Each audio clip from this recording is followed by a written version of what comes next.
How to get a full refund on skip the dishes. Hi guys, welcome to today's tutorial. In this tutorial, I'll teach you how you can get a full refund on skip the dishes. So let's get right into it. The first step is to log in into your skip the dishes account.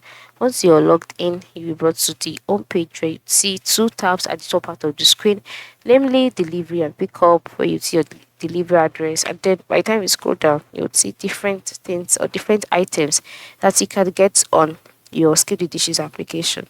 Alright, so as you can see all of these at the lower part of the screen, you also see some icons such as the home, search, others, rewards. And the next step is move to the top right corner of the screen and click on your profile icon. Now what you must notice is that you cannot request for a full refund directly on the app just like that. You would have to contact the customer care.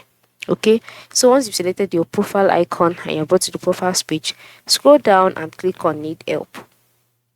Now, after clicking on need help, you brought to the help page where you would see a list of options such as missing items, incorrect items, poorly packaged items, work temperature, did it receive my order, need something else. Just click on need something else, and then you brought to the page where you see we are here to help. Click on contact support, and from here you can see your name, email, phone number, the message, and then in the message box, just go ahead and type out your question or what you desire, which is I want a refund. And then once you're done, click on start chat, and then you'll be directed to a page where you can now chat directly with an agent, and from there you'll be told on what to do.